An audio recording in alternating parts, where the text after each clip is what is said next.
Thank you, one and all, and welcome to the Robert H. Jackson Center.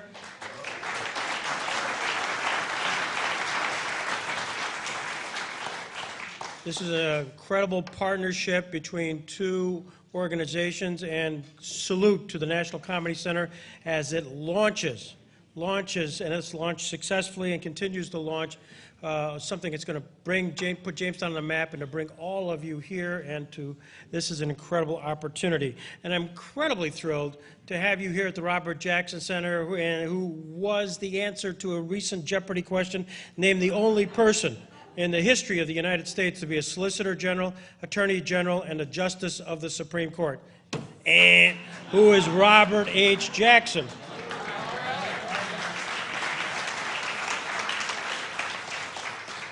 And aside from that, you'll see around in this particular place various pictures where he was the chief American prosecutor at the Nuremberg trial. Think Goering, Hess, Ribbentrop. That was Robert Jackson from here.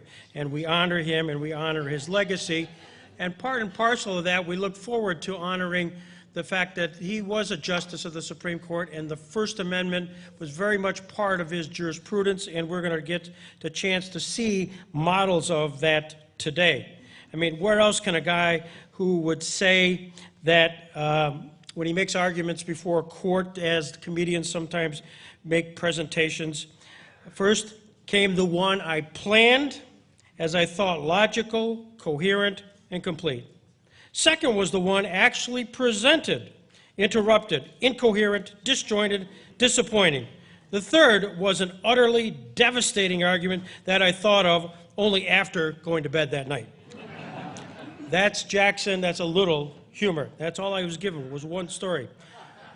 So I am thrilled. And by the way, just a couple of housekeeping matters, because this is a huge house, and we assured the City of Jamestown building code we are not exceeding our fire limits. So if anybody asks, we did not exceed the fire limits. I'm honored to present at this time the Executive Director of the National Comedy Center and our spokesperson extraordinaire, Journey Gunderson. Journey?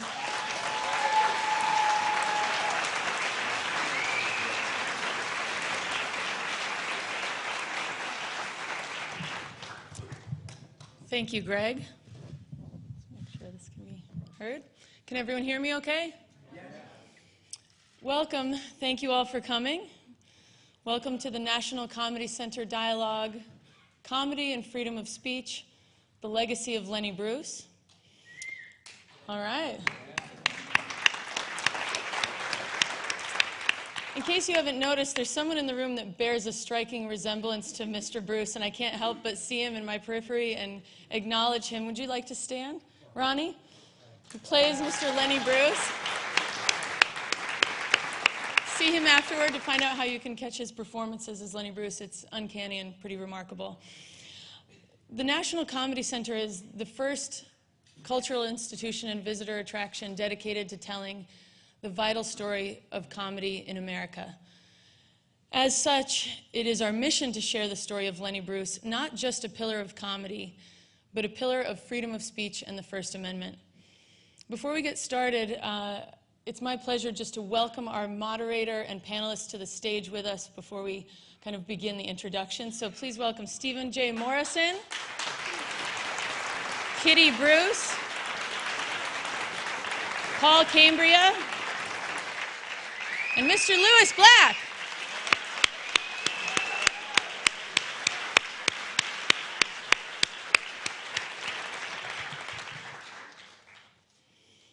Today's conversation takes place as part of the grand opening of the National Comedy Center, and I'm pleased to say just a couple of hours after I had the privilege of welcoming Kitty Bruce to cut the ribbon on the National Comedy Center's exhibit dedicated to the legacy of Lenny Bruce.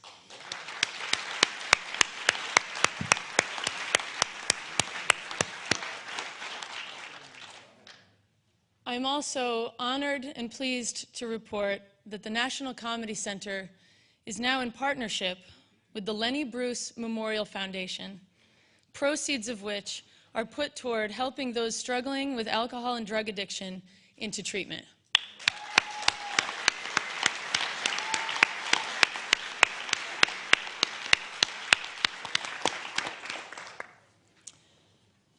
it's my pleasure to introduce your moderator for this afternoon's conversation.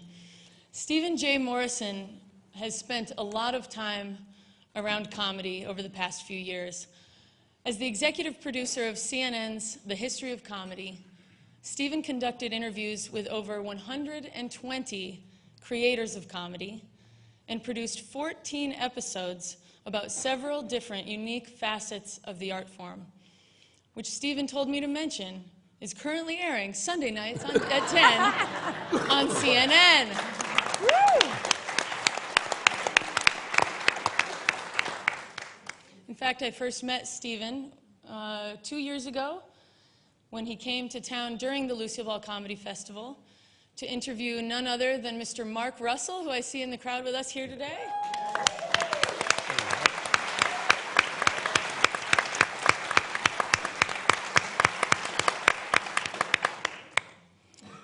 Nominated for 3 Emmys over the course of his career, Stephen has most recently joined the National Comedy Center as the executive producer of Exhibit Media.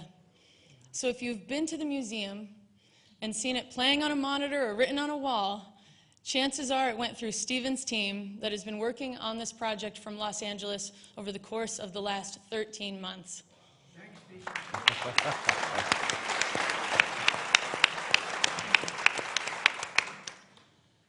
I had an inkling that Stephen Morrison might be the right man for the job when it came to leading the storytelling of the National Comedy Center, and one of the pivotal moments in achieving that clarity was after the episode of CNN's History of Comedy that covered Lenny Bruce. I had met Kitty. She had been to Jamestown. We did a panel discussion once before, and after she saw that episode, she called me and said, "That man Stephen who interviewed me, no one has ever, and many people have tried, no one has ever told my father's story that well." And it put me into tears. And she said, "No one has ever done it that well, and he's the guy." And so that really put things over the top for us here at the National Comedy Center. Thank you, Terry.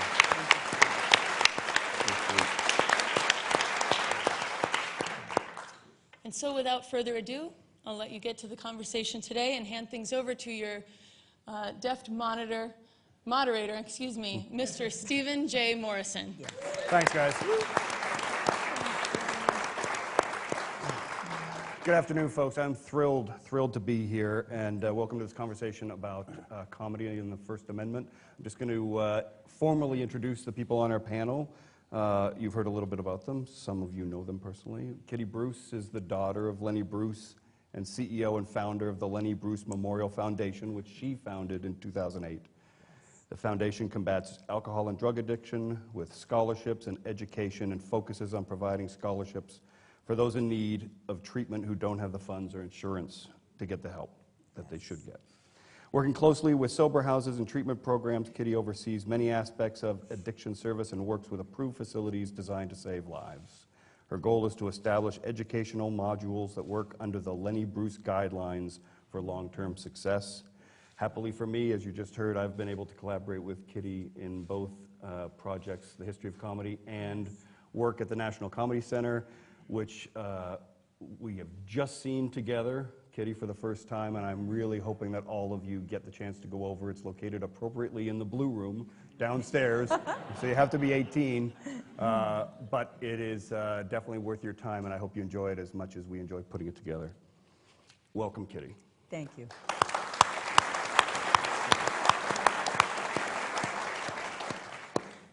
Mr. Paul Cambria is recognized as one of the nation's preeminent attorneys practicing in New York, California, Washington, D.C. Among other specialties, there are too many to list here, he focuses his practice in the areas of constitutional and First Amendment law and is a member and past president of the First Amendment Trial Lawyers Association. Mr. Cambria built a strong reputation for successfully representing individuals and businesses in complex, high-profile cases at all levels of the courts, including state, federal, and arguing several cases in front of the United States Supreme Court, representing many prominent individuals, including the publisher Larry Flynt and musicians. There's a reason he's here today, folks. And some other people that sometimes get into trouble with the First Amendment, musicians, including guys like DMX and Marilyn Manson. So he's no stranger to this topic or taking on difficult, high-profile, challenging cases. Welcome, Paul.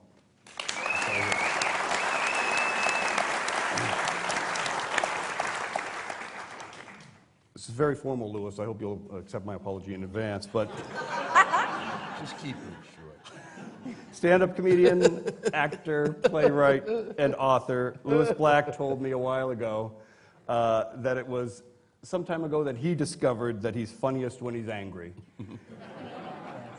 And happily for us, over the course of many, many years, we also know that to be true. So great to have you here.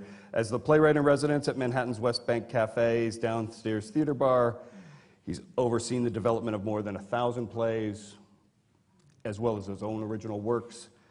And whether it was his recurring segment on The Daily Show, Back in Black, or his countless stand-up specials recorded for HBO and Comedy Central, including Emmy nominations, Louis received the Best Male Stand-Up at the American Comedy Awards in 2001, and not content to just localize his talent, has also acted in many movies, including Man of the Year with Robin Williams, and animated features that you and I know and love, like Inside Out.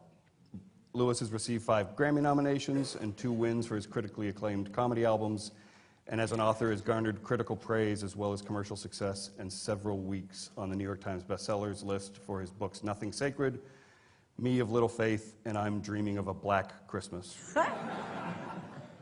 I've been very lucky to work with Louis and interview him several times for both the History of Comedy and the National Comedy Center, and it's my pleasure to welcome Louis Black.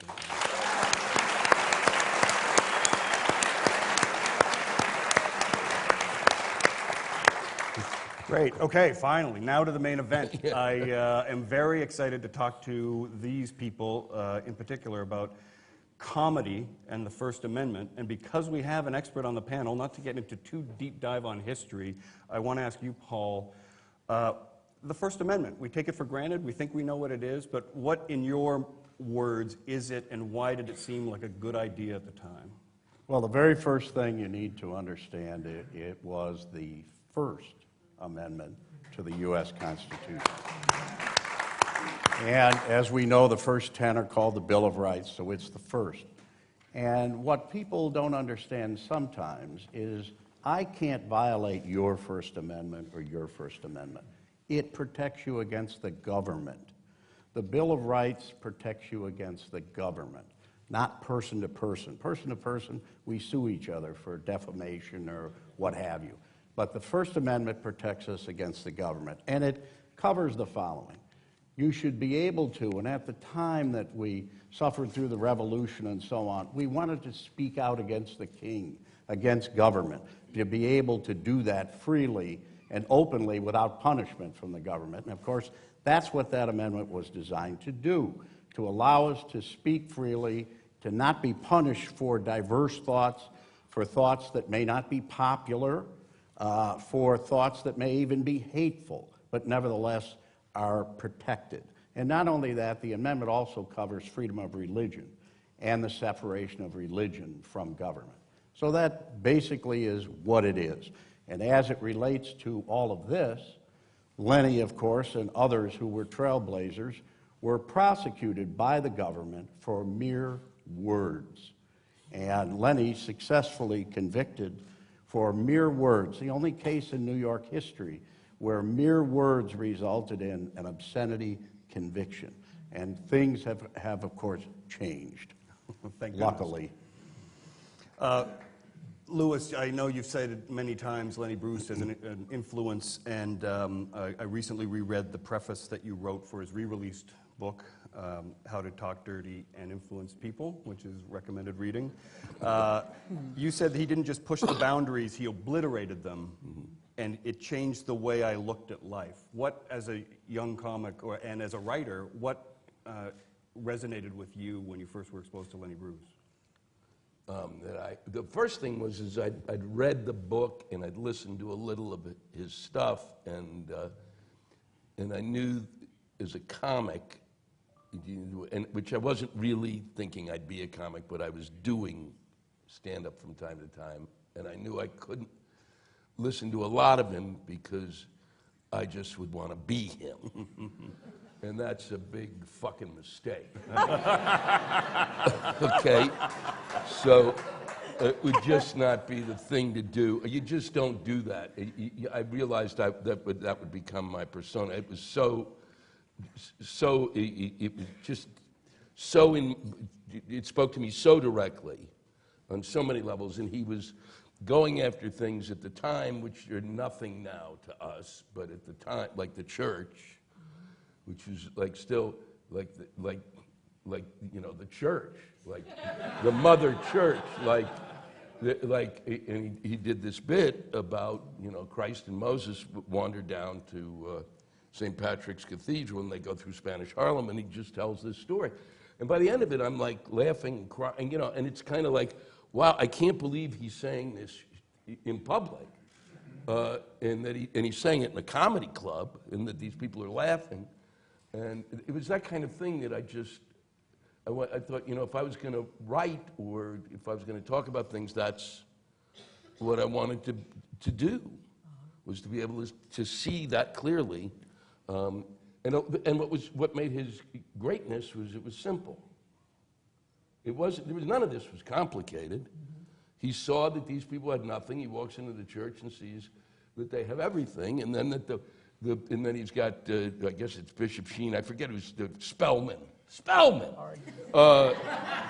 Is looking down, and they look at the back, and there are two guys in the back glowing, and and they can't remember their names. They're looking, it's Christ and Moses. They can't remember their names. I'm going to repeat that until you get the joke. So that was the kind of stuff that really, drove me into put me in the lane that I wanted to be in. Well, and I think the fascinating thing is I learn more and more about this subject, and I've been lucky enough to be doing it over the past few years, is, one of the things they say is you don't necessarily know what your freedoms are until they're tested. And Kitty, I want you to tell me a little bit about what comedy was like at the time, and why did Lenny choose to do this, which was not being done? What was his motivation to do? What was happening at the time? Why did his work stand out? A lot of my father's comedy was based on his childhood, his adulthood, and the in-between-hood. And normally people laugh at what they can relate to. It was a transition. There was different levels that my father went through. First it was the ha-ha-ha. And that you had to repeat a joke every 15 minutes. I think it was a get a laugh every 15 minutes, some sort of panel or something like that. But when he came home from the Second World War, and he was, at Anzio, and there was black soldiers there spilling their blood, just like the white guys. And then he comes home, and the same guy that they fought with can't sit down at a counter. No blacks. You can't come in here. You have a different water fountain. And he couldn't believe,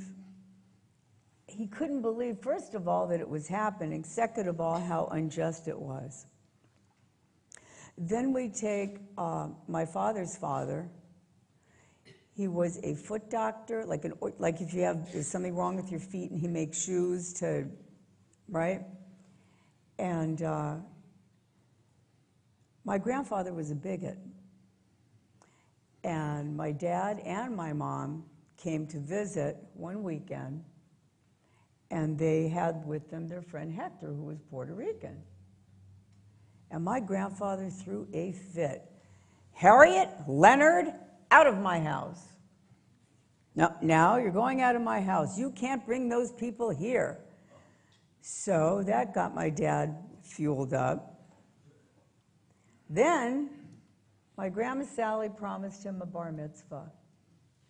Now my father's all excited about this party. There's going to be a party.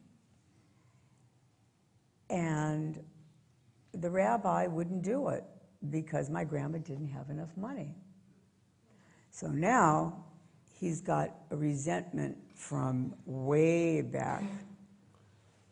The type of comedy that was going on in that era was Take My Wife, Please, very glossed over material and never discussing anything that was topical. There were few comedians, however, satirists, Mort Saul, Dick Gregory at the time, that were approaching certain subject matter.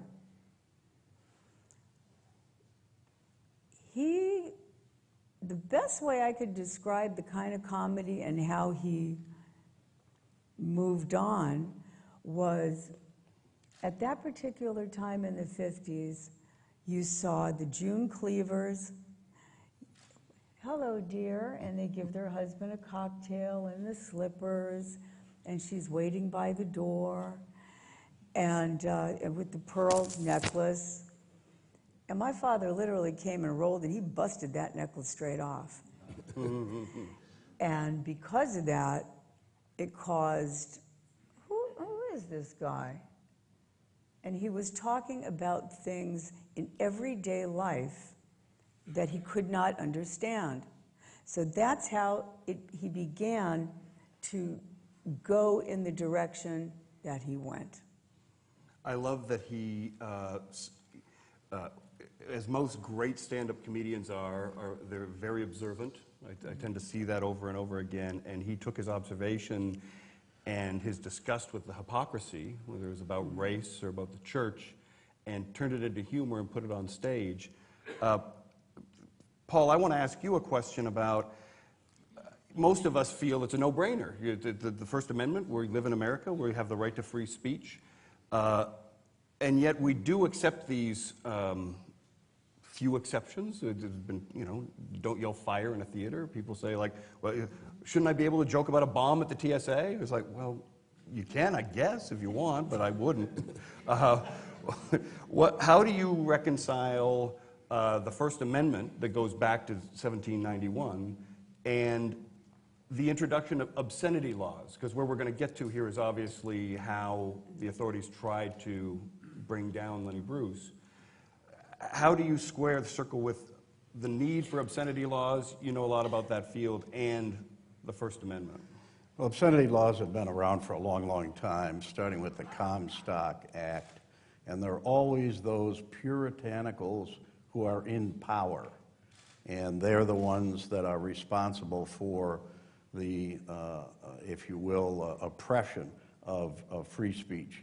And they are the holier than thous. And it's kind of interesting because over the years, in a lot of these cases that we've had, the holier than thous turn out to have all sorts of skeletons in their closets and all kinds of problems.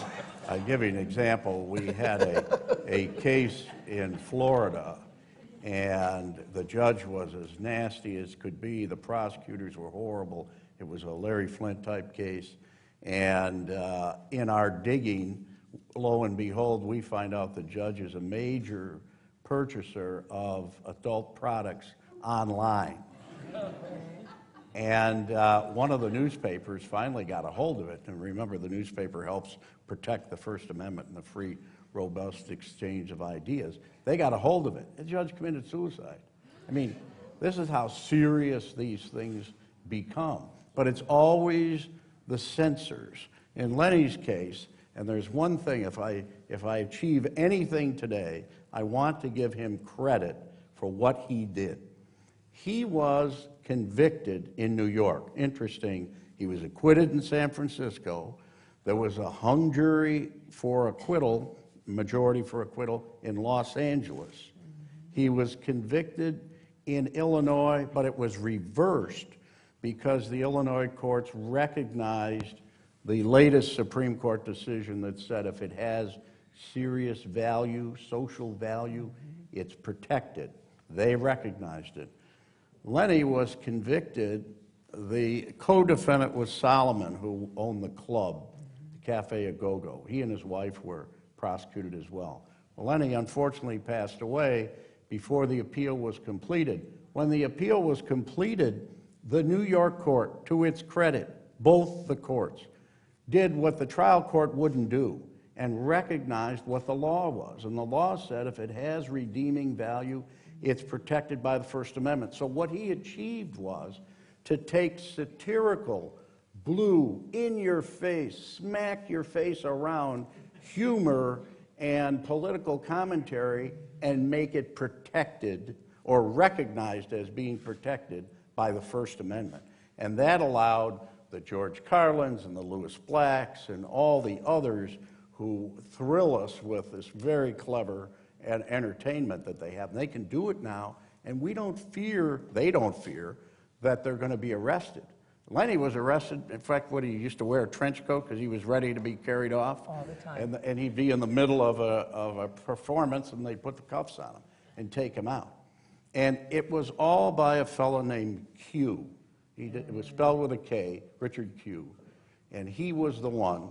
He ran for DA, and he lost that because of prosecuting Lenny.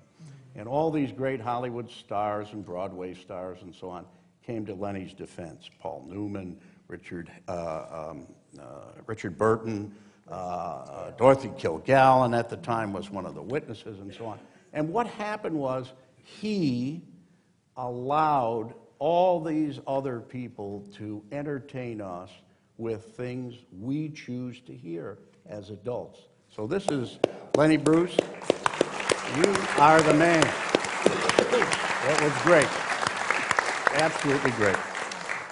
I'm glad the way you finished that when you said it's what we choose to hear. Choose to hear. The thing that's remarkable, and there's I had a real light bulb moment when I was going over the Lenny Bruce story, is that this wasn't a guy with a megaphone in front of City Hall or leading a march with torches on the Capitol.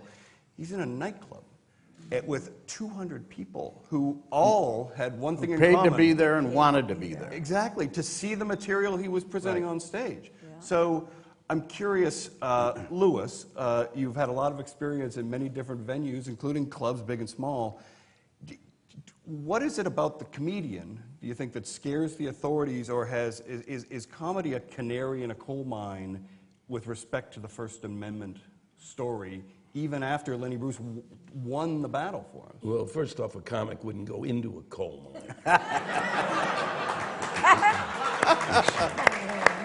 That much I know. I'm not quite sure what you mean. I should have Have asked they you. been the tip of the spear with respect to, fighting? I'll give you a perfect example. Recently, Michelle Wolf, who Right. you all know, Yeah. made the news because of her comments at White House Correspondents' Dinner. Yeah. It's interesting to me, we're having this conversation about comedy and the First Amendment. Lenny's case is over 50 years old. Michelle Wolf at the Correspondents' Dinner less than 4 months ago. And she said, one of her quotes was, my thought is that if you couch it in a joke, you should be able to say whatever you want. And the first thing that struck me was, I don't think you have to couch it in a joke. No. But she did, and part of the conversation here is comedians have always wanted to say whatever they want. Lenny proved that it wasn't illegal. So no one's going to jail anymore. But the reason I cite this Michelle Wolf case Right. versus saying something controversial in a club is the President of the United States responded.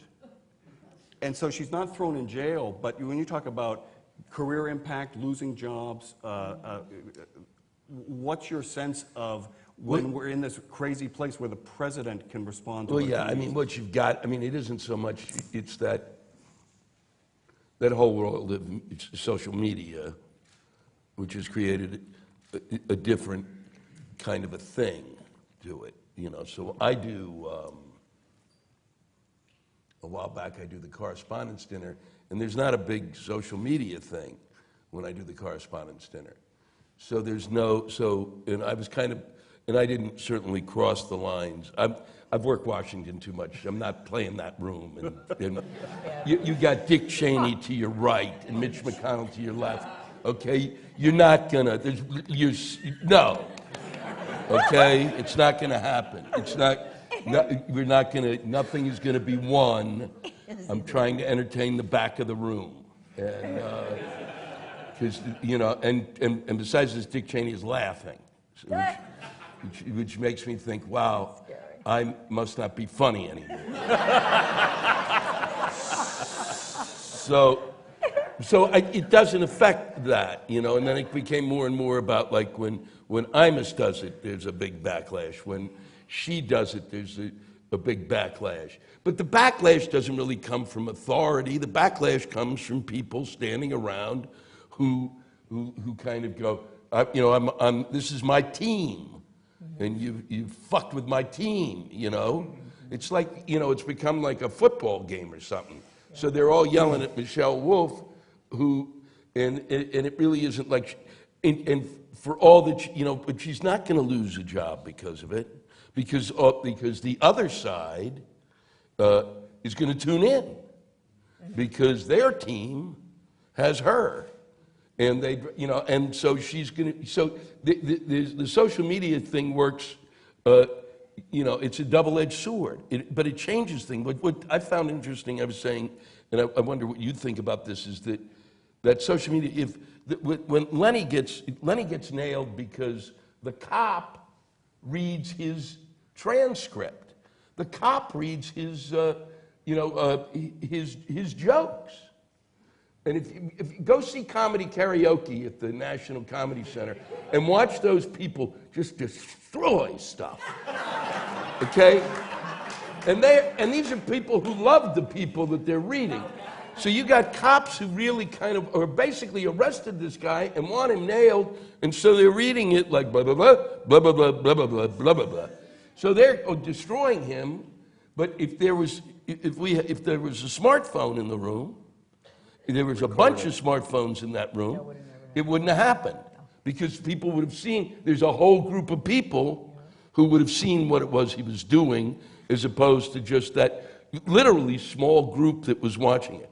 But the double-edged sword comes because of that. You've got, that would help him, but in the end, it also, because people bring those smartphones into a club, they basically can get you the other way. And you can get screwed because somebody's got the smartphone in the room. Yeah. And because I get things on my social media thing where it'll be kind of edited in a way, and people never go to look at what it was I said. They just look at the little edit thing and respond to like the edit thing. You have to punch this to go to the next place to see what I said. So, I think in the end it's. It would have been a different world, now. And I think what protects that First Amendment now is that kind of as much as I hate to say, the whole world is watching, it makes a difference. And it's like high school. It is. It's all high school. We're all walking down the hallway. Did you hear what he said? He said schmuck. Oh, boy. Boris said schmuck in the 3rd grade in that class. And that's what it's like. And then everybody's going, yeah, he said schmuck. He said schmuck. Fingers going.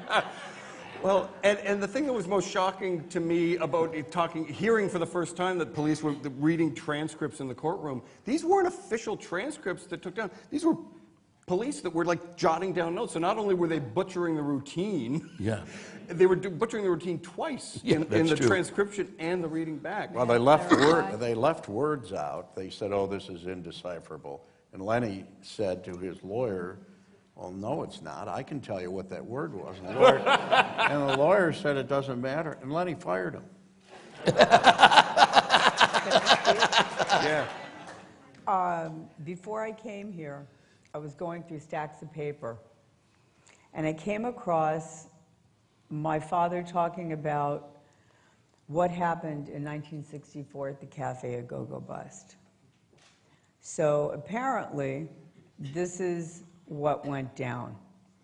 My father from April the 1st to April the 7th, did many shows. During that time, the district attorney in New York, the judge, and an Officer LePage all signed off on the following. The policeman, first of all, Howie Solomon, the owner of the club, was not familiar with electronic tape recordings. And so the sound was bad, and certain words that were being recorded, they were indecipherable. My father couldn't even understand what they were. That's how bad the sound was. So now the club owners get whacked, and now they're under indictment.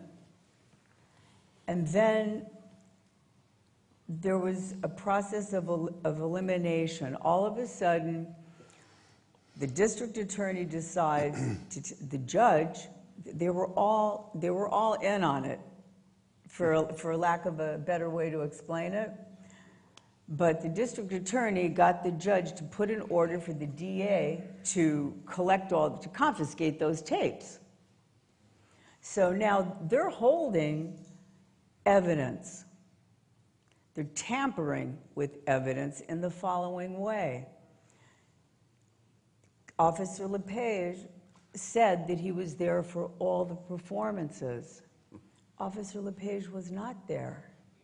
But the DA, the judge, the officer, and another judge, they put their signature there. Now this continues. My father goes before the Supreme Court, and he is there in substance. And he is trying all he wanted to do. At the end, when he kept talking about his cases and talking about his cases, I don't think it was as much that he was exhausted. He was reaching out to the people that at least came to see him to explain to them, this is what's happening. Do you see what's happening? And now it's all into evidence. There's tampering of evidence. They're signing things they're saying that they saw things they never saw. They recorded things that were indecipherable. Nobody could tell anything. And then he gets convicted of 3 counts. And for each count, he received 4 months in the workhouse. So he's fighting not to be locked up. And during this time, he overdoses and he dies. So, and here's the thing. The same state of which we are in right now brought charges against my father, and we're convicting him. And then, here's the beauty of it. The same state, in 2003, Governor Michael Pataki pardons my father. So now, the outcome is overturned. And I found it even better, and by the way, that pardon, it's in the National Comedy Center, and I felt it was very important to put there. And his trench coat, because yes, he was dragged off the stage all the time, and he got a warning from the DA one time, Lenny, if you say those words, I'm just telling you now, if you say those words, you better bring a toothbrush. So he was aware.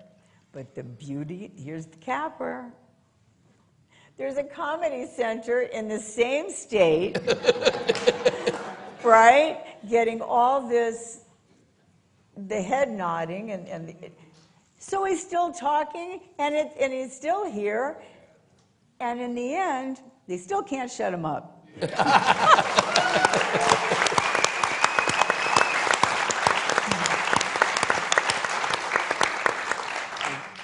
so happy you told that story, and I didn't realize, I know the trench coat was famous. I didn't know that he didn't always wear a trench coat on stage. That was something that he started doing because he knew he wasn't leaving from the dressing room, which I think is remarkable. So to have the Pardon side by side with the trench coat and his typewriter in a glass case at the National Comedy Center is an incredibly generous gift to the center. Thank you for that, Kitty.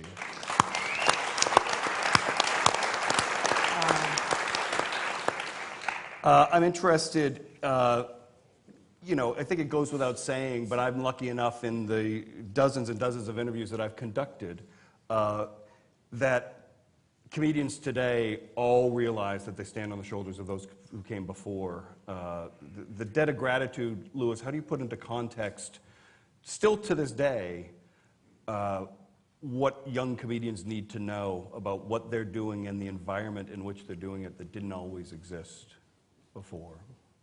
You know, that's part of the reason I wanted to see this done, because you have to have that sense of, you know, we got to where we got to.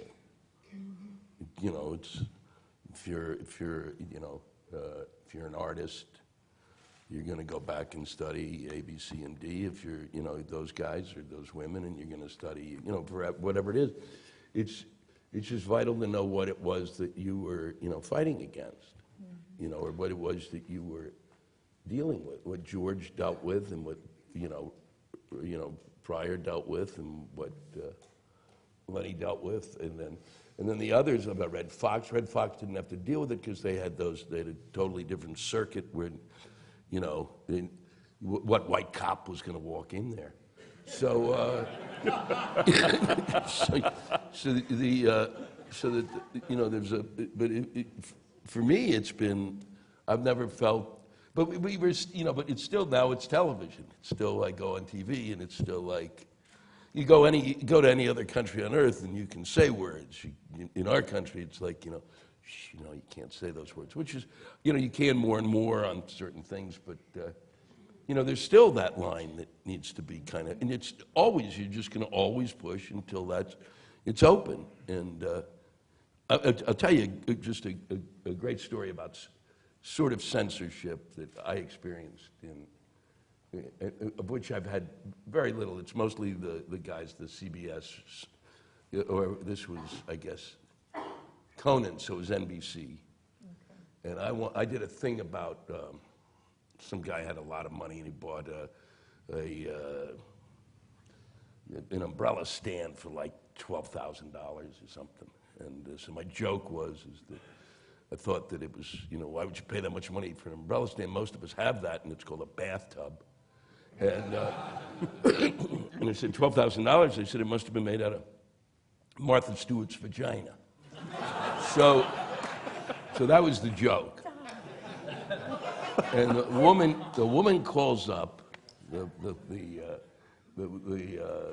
I get a call from Standards and Practices, or whatever they call it, and she says, you know, Mr. Black, we got this joke, and you refer to Martha Stewart's vagina. Couldn't you find another word?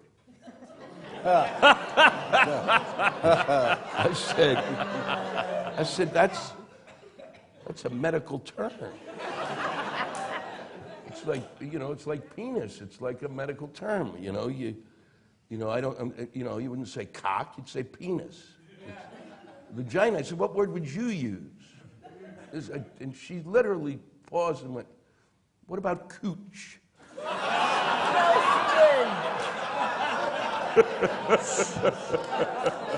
And I said, the problem with that word choice is it makes it sound like I've been familiar with it. So we got to use vagina. And that made my parents' day. Well, it seems to me to be a bit ironic that Lenny Bruce made an incredible point by pointing out the hypocrisy of things like the church and racism and things, and even this topic on censorship seems to be filled with hypocrisy. Yeah. Paul, I know that you would have tons of experience with it's the eye of the beholder, But this panel was subtitled Comedy in the First Amendment, How Far is Too Far and Who Decides? Tell me about the importance of that question, who decides? Well, it depends what medium you're in. Louis just spoke about television.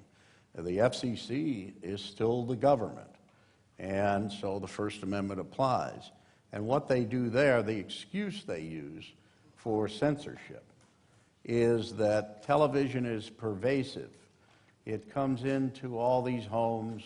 It isn't a matter of going into a theater, buying a ticket, knowing what you're going to get. And so children can be walking through the living room and all of a sudden, you know, vagina comes out or whatever. And so they use that as their excuse to censor. Now, you know, we have tonight the original Saturday Night Live cast. Some of them are here. I see Lorraine there. And think about what they did in television. And it was nice because they carved a niche out for us. Because now it's like, okay, well, if it's after 8 o'clock, then it can be a little bit more risque, if you will, or edgy, etc. And so we keep pushing back that line. But remember, the line is always drawn by the people in power. What's improved about the obscenity area, and that's what Lenny was convicted of, is that it has to be taken as a whole now, so they couldn't do excerpts. The other thing is, the most important part about it is that now the obscenity test has an expansion joint in it. It's the only law with an expansion joint. And that expansion joint says, when measured against contemporary community standards, it cannot be patently offensive. What that means is it has to be acceptable by the average adult. So now that we have computers and all the rest of it, and we're so educated about all this, adults have a much higher tolerance than they've had in the past. So all these things are important, context and so on. So now we can go to juries and say, look, they walked into a club, let's assume there was, because these days there has to be a sexual component also. He was convicted, there was no sexual component. Now there has to be. But if there is, now you can say to a jury, which I've said several times, look, we're adults. We were in there. We consented. Take it in context. For the average adult, I allow you to be different from me, and you to be different from me. For us, that's the essence of the First Amendment. Difference. Difference. Not everybody likes country western music, right? But you don't ban it because the majority says, oh, we don't like country western music, right? Not everybody likes symphony music. You don't ban it, right? You say, you measure it this way. Is the average adult find that's acceptable for another adult?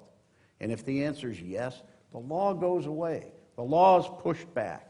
And that's what people like this have done. Lenny, the Saturday Night Live people, Mr. Black and others, they keep pushing the people in power who want to make your choices back and say, let us be free, let us be adults, let us have differences of opinion.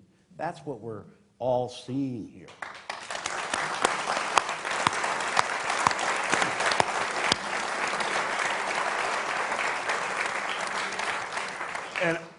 And in the reading I've done on the topic, it feels so interesting because you've got laws of the land where people can go to jail about something that is in itself not necessarily specifically defined, right? Paul, it's like obscene. What is obscene and what is not obscene? The test for obscenity is the material doesn't depict or describe in a patently offensive way sexual conduct.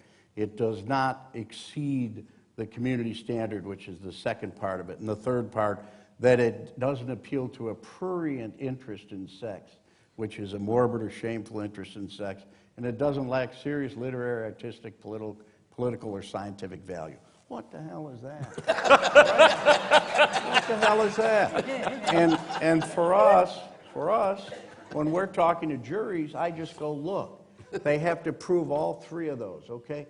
The second one says, average adult finds it acceptable for average adults. Not kids, there aren't kids involved here. That's where we need to be. I don't want to go prurience and all this. They don't understand that. And the case, by the way, that got a reversal in Solomon, which is Lenny's case, was a case called Jacobellis versus Ohio. And you've heard the famous quote from Justice Potter Stewart. I don't know how to define it, but I know it when I see it, okay?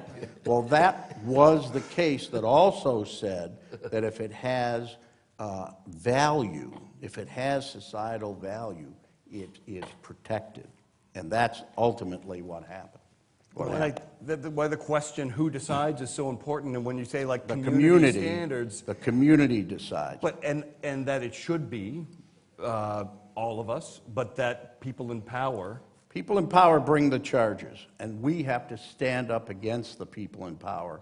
And what happens is, when you get into these jury situations, and people aren't always honest, and they're in a jury, and you'll get a younger juror, a male juror, and they'll say, and we've done focus groups on believe me, we've done it all.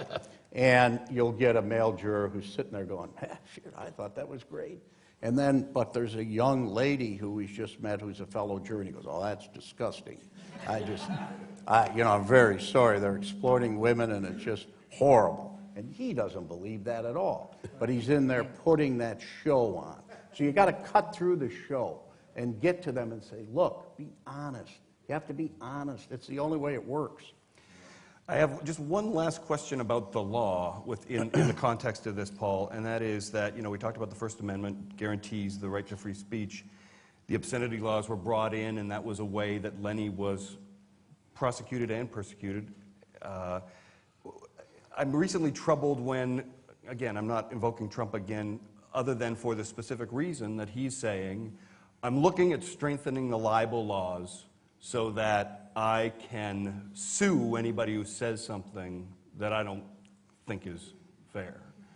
How do you respond to these sort of workarounds or things that try to assail what I consider the right to free speech? Well, he doesn't control the Supreme Court. He might pick the candidates for the Supreme Court, but you never know which way they're going to go once they're on the Supreme Court.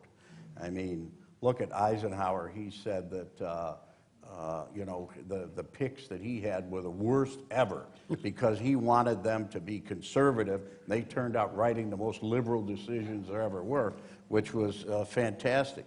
But here's, from my standpoint,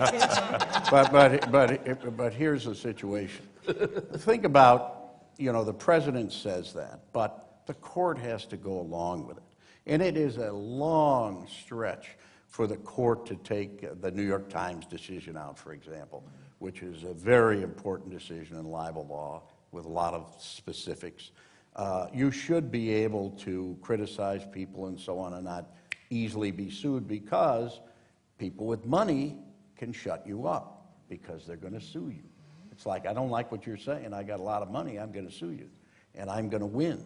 There's some of that still goes on in the law. But Trump really can't. He can't change that by himself. Listen, look at Roberts. Roberts is on the court now. He surprised everyone with some of his decisions in the First Amendment area. So you're never sure once they get on the court. It's a lifetime job.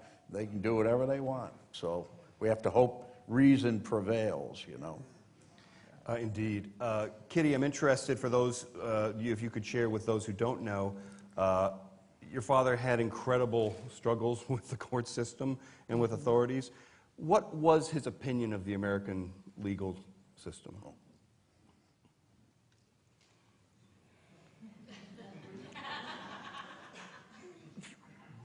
Let me start by saying that he believed that we had the greatest jury system, court system of the land. That's what he believed, that we had the best government, the best.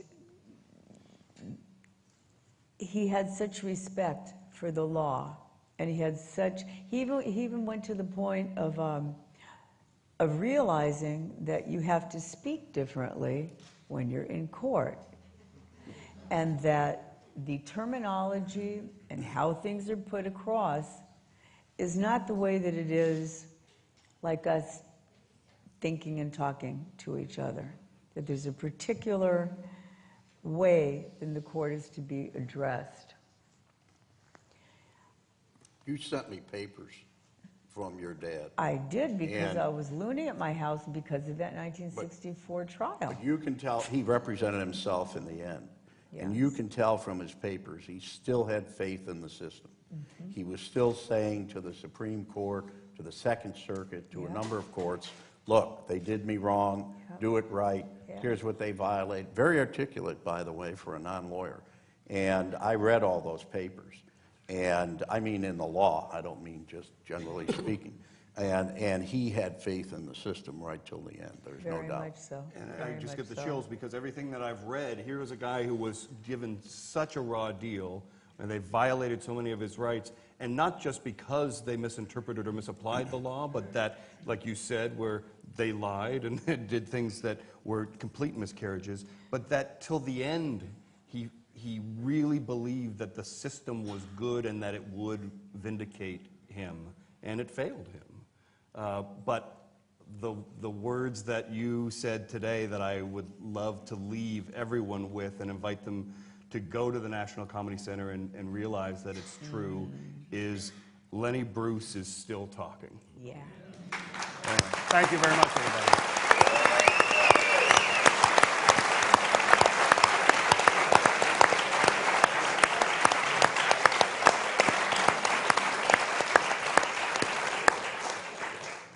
Rich, were there any questions that you wanted me to address at the moment, or are we, oh, great. Well, I actually had something. great. Because I brought something because I wanted to know, I found this, and I wanted to know if this falls as a free speech thing, or if it's because it's a high school, it doesn't matter. I'll be reasonable in my charges. He's billing you Go at ahead. this point. Well, an Illinois high school is removing books from reading lists to shield students from sexual content. The God of Small Things by Arundhati Roy was the first book to be banned, and some parents are calling for the removal of any work which contains literal, metaphorical, figurative, or allegorical allusions to sex. We can't have 18-year-olds reading about masturbation. I don't care if it's from Dickens or whoever. Unfortunately, the rules, again, it's almost like the FCC. They said it's pervasive. They cut out a little area. Schools are the same. Yeah. School zones, there's a lower level. There's even a separate law for obscenity for minors. And that is, does it appeal to the prurient interests of a minor? Does it exceed for a minor? Does it lack for a minor? That kind of thing. So those things occur. Not to the point where they could extinguish everything in the library. And again, that's where the parents have to stand up. And some people challenge it. Some parents have brought lawsuits and indicated this is part of the education process. That's why they're there.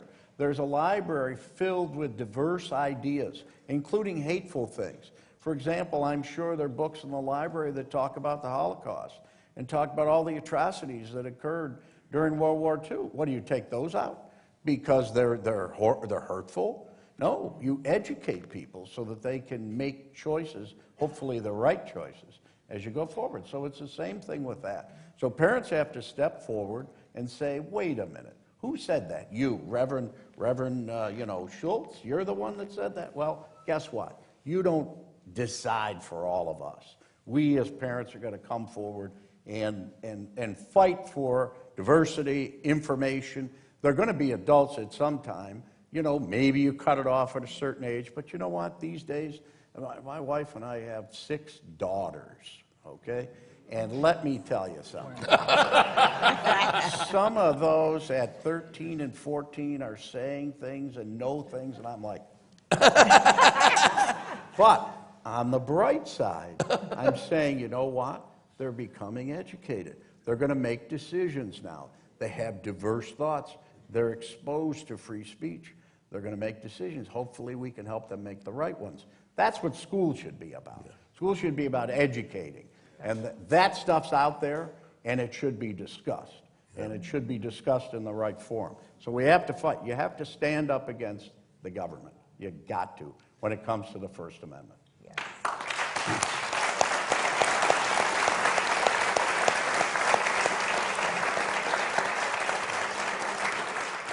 And I've been told now that we actually do have a couple of questions that are coming my way shortly. So I'm going to hold the panel for a moment and ask Paul, what do you think is when you say you have to fight the government, the thing that I'm so appreciative of is it is a sliding scale, and things do change, and things aren't the same as they were during Lenny's time, during George's time, where we are now. Where do you see the front lines with respect to the First Amendment? Well, what's happened, what's really helped, is the internet and the ability to basically pop up everything that there is to see and learn and read about on your computer from wherever. Look, some people get in trouble doing that. You know, they access things like child pornography and so on, which is a total exception to the First Amendment. That is per se illegal, period. There's no weighing anything. And so things like that, fine, but computers have made a huge difference. But you're right, things have changed. You know, Lewis did his routine in front of George Washington and Ben Franklin, they'd have knocked his head off. I mean, that'd have been it. And by the way, they probably would have loved it, but they felt they had to say, oh, Lewis, that's horrible, Lewis. You know, but things change, and we make the change. And you have to be not afraid to be different, and not afraid to speak up for those who are different. You know, you see, we have people, my wife runs a restaurant that we have and so on, right? And some of our servers come in, they got tattoos on and all this stuff, you know. And it's like, okay, you know, it's okay, because they're expressing themselves. And who are we to tell them not to express themselves? I mean, come on. We had white bucks, you know. Remember that stuff? You know, you'd wear a pair of white bucks now, the kids would run away, right? But nevertheless, it was a way of expressing yourself. So we have to be cognizant of that. That's what the First Amendment's all about. Accepting differences. That's it. And it's up to us to keep pushing. Push, push, push. Keep them back. Don't let people tell us what's good for us. We get enough of that. We don't need any more. You know, the one thing that you mentioned to me when we were on the phone, you're talking about Kathy Griffin being punished for that, holding the fake head up of the president and all that stuff. That's totally not a First Amendment area. I mean, no government person stopped her from doing that. So the one thing you have to understand is you may have a free speech right, but you may pay a penalty for what you say. And that penalty could be a social penalty. And in her situation, it was a commercial and social penalty. And that doesn't violate the First Amendment. If the government did something to her because she did that, it'd be a different story. So there can be a punishment for free speech.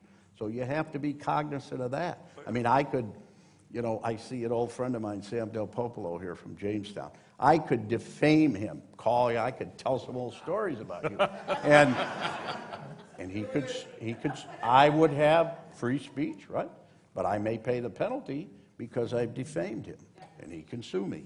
So there's a difference there. You know? I've talked to so many comedians. I've been lucky enough to sit for long periods of time and have conversations with them, and they say, God bless Lenny Bruce. Thank God for Lenny Bruce, because he kept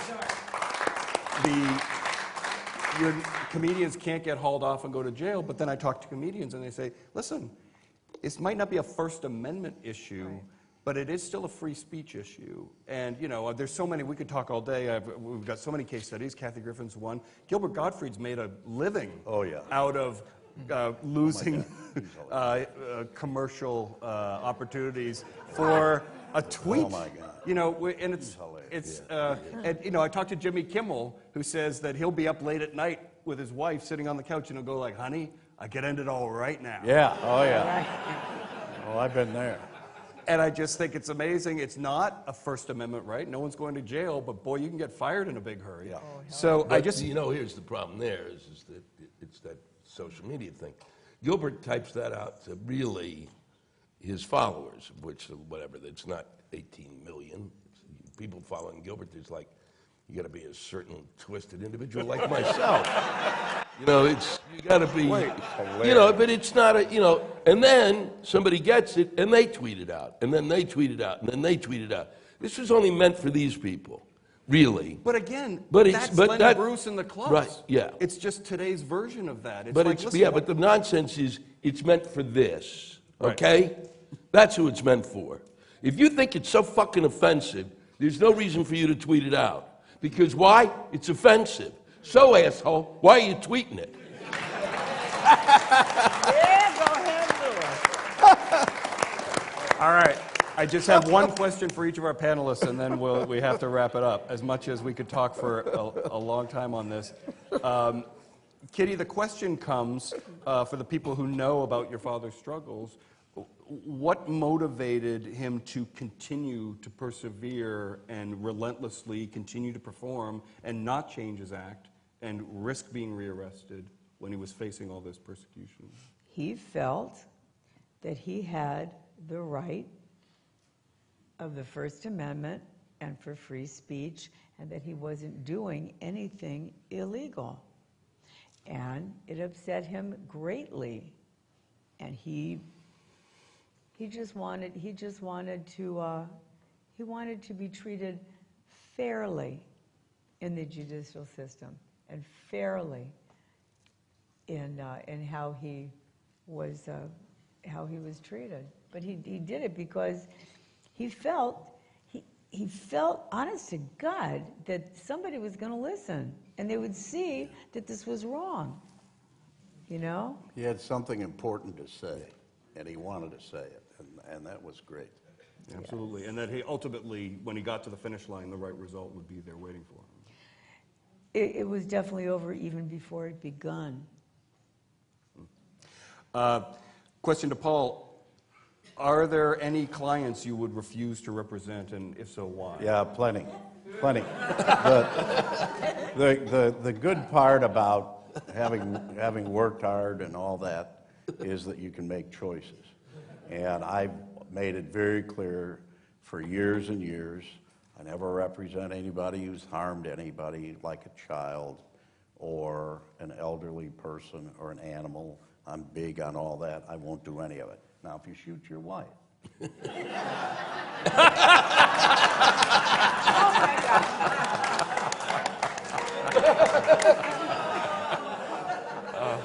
No, I make those choices. Now, listen, having said that, and it's because there are people still available to represent people who are charged with those crimes, so that it isn't a matter of if I don't do it, they have no lawyer.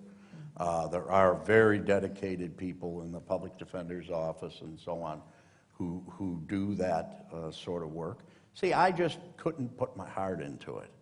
And that's you've gotta, we all do that. You know, your heart's into what you do, same with all of you. If you can't put your heart into it, you shouldn't do it, because then it's fake. And there's no room for fake with a professional who can affect your whole life. All right, I'm not like a surgeon. You could die. What this guy? Who's this? Charles Manson? Oh, sorry, Charles. I nicked that artery, right?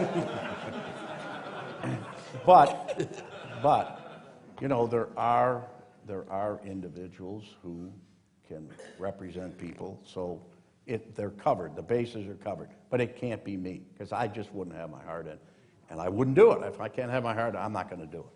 I'm not going to do it. So the answer to that's yes. Great. And then to Lewis, as you are constructing new material, to what extent are you considering the First Amendment or who and how you might offend people?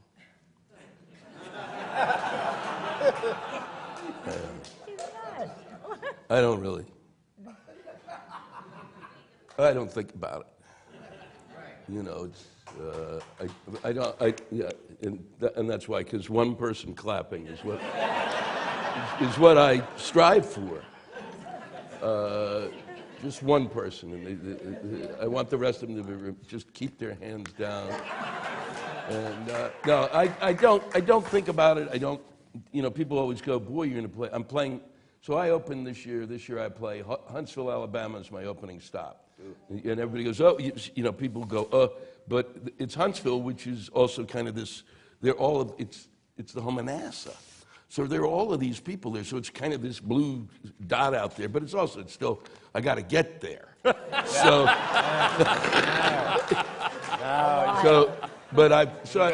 yeah, I do. And it's getting, and I played Oxford, and I was the first comic to play Oxford, Mississippi's theater that I know of because they didn't have any comics work. And then I was the first one, and I kept banging my head to get there. Because it's Oxford, Mississippi. It's the home of like 5 truly great writers, starting with Faulkner. So I'm trying to get to Oxford. They go, and they bring me in first. And I said, shouldn't you have started like with somebody like just so they knew what a joke was? And then build up to someone like me.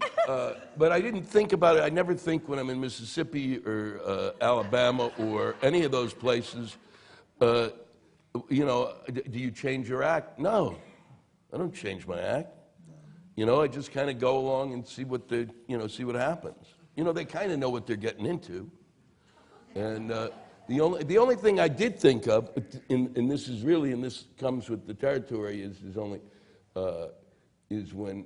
when he was elected. He whose name I will not mention. No, that's no reason. And for those of you who might be his fan, the reason I don't say his name is because I know if I do, his ears perk up. But